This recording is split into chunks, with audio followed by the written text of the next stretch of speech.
Doctor ortho, अब दर्द भी घुटने टेकेगा। साल 2027 का उत्तर प्रदेश विधानसभा चुनाव अभी 1.5 साल दूर है।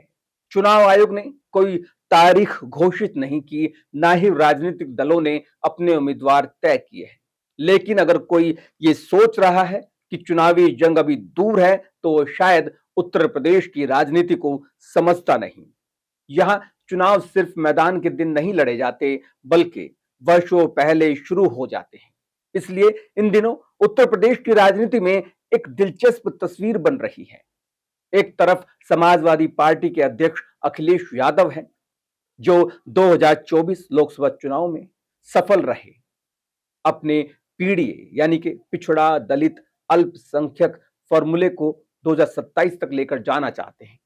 दूसरी तरफ बीजेपी और उसके सहयोगी दल, जिन्होंने इस फॉर्मूले को तोड़ने के लिए अपने सबसे प्रभावशाली ओबीसी चेहरों को मैदान में उतार दिया है। Deputy CM Keshav Prasad Maurya, cabinet मंत्री ओम प्रकाश राजभर और निषाद पार्टी के अध्यक्ष संजय निषाद, इन तीन नेताओं की आक्रामकता कोई संयोग नहीं है।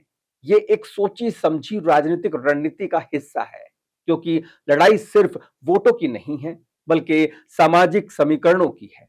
नमस्कार, मैं हूं अभिषेक सैनी और आप देख रहे हैं चैनल 4 न्यूज यूपी यूके। 2026 के लोकसभा चुनाव ने उत्तर प्रदेश की राजनीति को पूरी तरह बदल दिया। जिस राज्य में 2014 और 2019 में बीजेपी का लगभग एक तरफा दबदबा दिखाई देता था, वहीं 2024 में समाजवादी पार्टी ने अप्रत्याशित प्रदर्शन किया। इस सफलता के पीछे सबसे बड़ा कारण माना गया पीडीए फार्मूला। अखिलेश यादव मुस्लिम समीकरण तक सीमित रहने के बजाय पिछड़ी जातियों, दलितों और अल्पसंख्यकों को एक साझा राजनीतिक मंच पर लाने की कोशिश की। इसका असर कई सीटों पर दिखाई दिया। बीजेपी के लिए सबसे बड़ा झटका यह था कि कुछ ओबीसी और गैर यादव पिछड़ी जातियों के वोटों में भी सेंध लगी। ये वो बिंदु था जहां 2027 की रणनीति की शुरुआत हुई। राजनीति में कई बार एक शब्द पूरा चुनाव बदल देता है। एक समय मंडल राजनीति थी, फिर कमंडल राजनीति आई। अब उत्तर प्रदेश में चर्चा पीडीए की है। पीडीए का मतलब है पिछड़ा, दलित और अल्पसंख्यक। अखिलेश यादव का दावा है कि राज्य की आबादी का बड़ा हिस्सा इन्हीं वर्गों से आता है। अगर इन समूहों को सामाजिक और राजनीतिक रूप से एकजुट किया जाए तो सत्ता परिवर्तन संभव है। लेकिन बीजेपी और उसके सहयोगी दलों का तर्क बिल्कुल अलग है। उनका कहना है कि पीडीए सिर्फ एक राजनीतिक नारा है, जबकि वास्तविक लाभ कुछ खास समुदायों तक सीमित रहता है। यहीं से शुरू होती है राजनीतिक लड़ाई। कल्पना कीजिए कि एक समय जो नेता अखिलेश यादव के साथ मंच साझा करता था, आज वही नेता उनके सबसे बड़े आलोचकों में शामिल हो गया। यह कहानी है ओम प्रकाश राजभर की। 2022 विधानसभा चुनाव में उन्होंने समाजवादी पार्टी के साथ गठबंधन किया था, लेकिन बाद में उन्होंने पाला बदल लिया और एनडीए का हिस्सा बन गए। पूर्वांचल की राजनीति में राजभर समाज का प्रभाव काफी महत्वपूर्ण माना जाता है और ओम प्रकाश राजभर खुद को उस समुदाय की सबसे मजबूत आवाज के रूप में पेश करते आए हैं और कर भी रहे हैं। पिछले कुछ महीनों में उन्होंने लगातार समाजवादी पार्टी पर हमले तेज किए हैं। कभी वे दावा करते हैं कि सपा में बड़ी बगावत होने वाली है, कभी वो कहते हैं कि कई सांसद पार्टी छोड़ने वाले हैं, कभी वे पीडीए की परिभाषा पर ही सवाल उठा देते हैं। राजभर की रणनीति साफ दिखाई देती है, सपा के उस सामाजिक गठबंधन में अविश्वास पैदा करना जिसे अखिलेश मजबूत करना चाहते हैं। राजभर सिर्फ राजनीतिक बगावत की बात नहीं कर रहे, वे दलित राजनीति के सवाल को भी केंद्र में लेकर आ रहे हैं। उनका तर्क यह है कि अगर समाजवादी पार्टी वास्तव में दलितों की हितैषी है, तो दलित उत्पीड़न के मामलों पर उसकी स्थिति स्पष्ट क्यों नहीं दिखाई देती। राजभर लगातार ये नैरेटिव बनाने की कोशिश कर रहे हैं कि सपा का सामाजिक गठबंधन दलित हितों की रक्षा करने में सक्षम नहीं है। राजनीतिक भाषा में इसे सामाजिक अविश्वास की रणनीति कहा जाता है। मतलब विरोधी के वोट बैंक को सीधे तोड़ने के बजाय उसके भीतर संदेह पैदा करना। अगर राजभर पूर्वांचल की राजनीति का एक महत्वपूर्ण चेहरा है तो संजय निषाद भी कम प्रभावशाली नहीं है।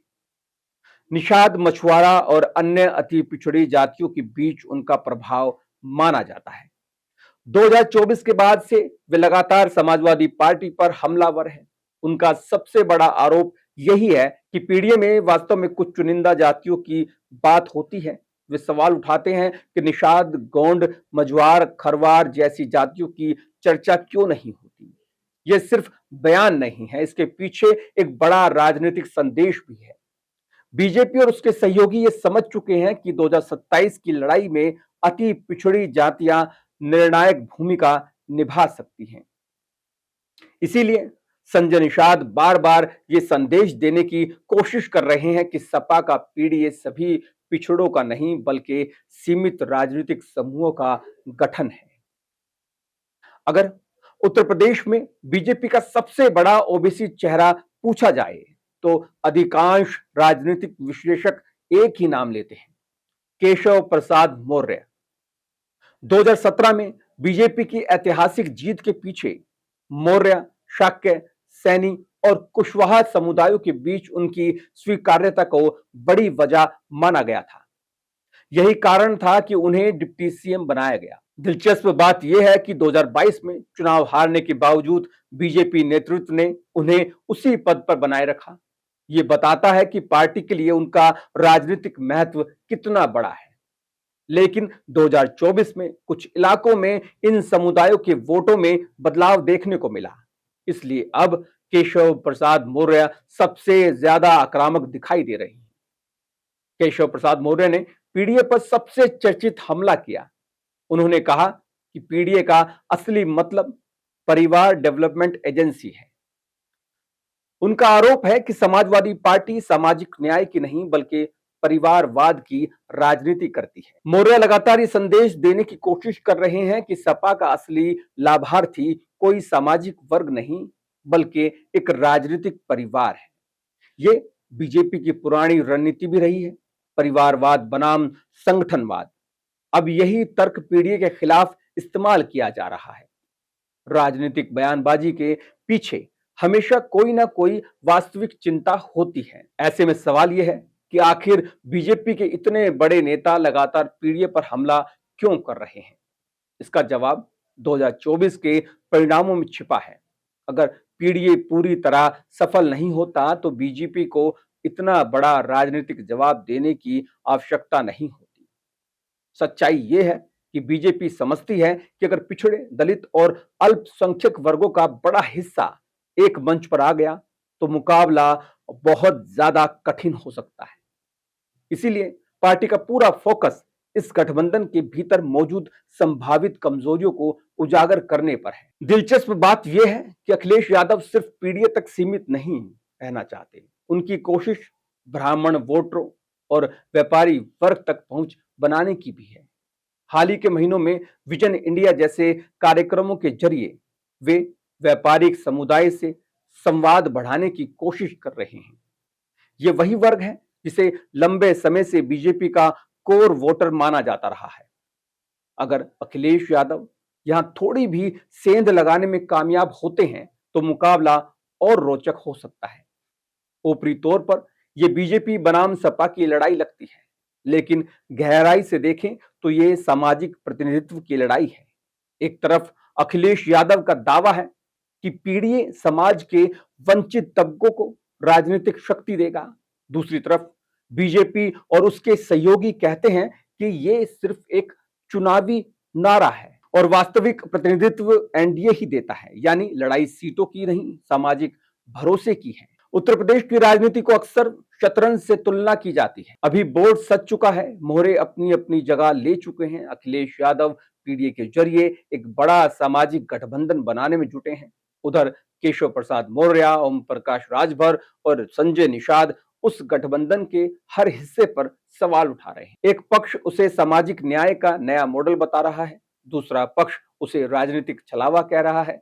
सवाल सिर्फ इतना है कि 2027 तक जनता किस कहानी पर भरोसा करती है, क्योंकि उत्तर प्रदेश की सत्ता का रास्ता अब केवल विकास, कानून व्यवस्था या हिंदुत्व से नहीं गुजरेगा, इस बार रास्ता सामाजिक समीकरणों की उस भूल भलैया से होकर जाएगा जहां हर जाति, हर वर्ग, हर समुदाय की भूमिका निर्णायक होगी।